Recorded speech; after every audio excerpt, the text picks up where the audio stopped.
আপনারা দেখছেন নিউজ বাংলা ১২১৮ সংবাদ। ক্ষমতাচ্যুত সরকার হাসিনা ও আসাদুজ্জামান খানকে দেশে ফেরাতে অন্তর্বর্তী সরকার পদক্ষেপ নিয়েছে। আরও থাকছে মূল প্রতিবেদনে।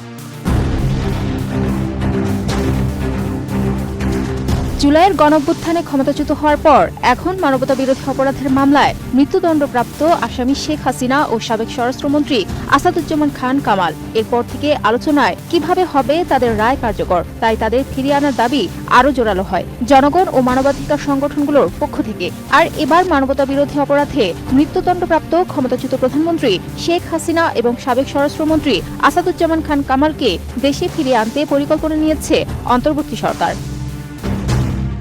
বহু জল্পনা কল্পনার পর অবশেষে ভারতকে আনুষ্ঠানিক চিঠি পাঠানোর সিদ্ধান্ত জানানো হয়েছে। বৃহস্পতিবার বিকেলে এক জরুরি সংবাদ সম্মেলনে এই ঘোষণা দেন আইন উপদেষ্টা অধ্যাপক আসিফ নজরুল। তিনি বলেন, এবার আর কোনো দেরি নয়, বাংলাদেশের ন্যায় বিচার প্রতিষ্ঠার পথে এগুতে হবে দ্রুতই।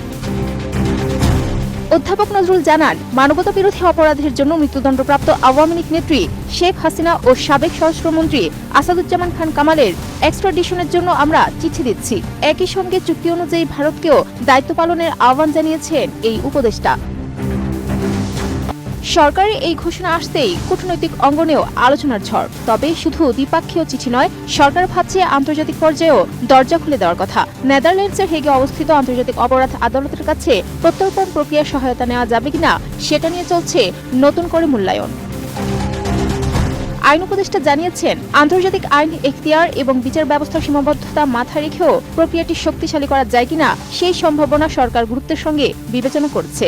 এছাড়া ইতালির রোমে অবস্থিত আন্তর্জাতিক অপরাধ আদালত আইসিসির সঙ্গে যোগাযোগ করা সম্ভব কিনা সে বিষয়ে অচিরেই বৈঠকে বসছে সরকার। যদিও আইসিসির ভূমিকা প্রত্যর্পণ প্রক্রিয়া সীমিত, তবুও আন্তর্জাতিক চাপ ও আইনি কাঠামোর মাধ্যমে পরিস্থিতি আরও অনুকূলে আনা যেতে পারে বলে মনে করছেন নীতি নির্ধারকেরা।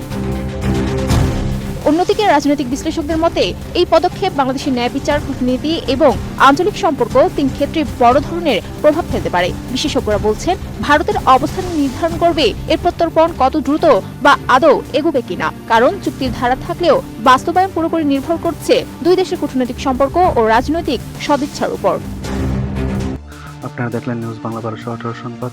ক্ষমতাচ্যুত সরকার আসাদুজ্জামান খান ও হাসিনাকে দেশে ফেরাতে অন্তর্বর্তী সরকার পদক্ষেপ নিয়েছে।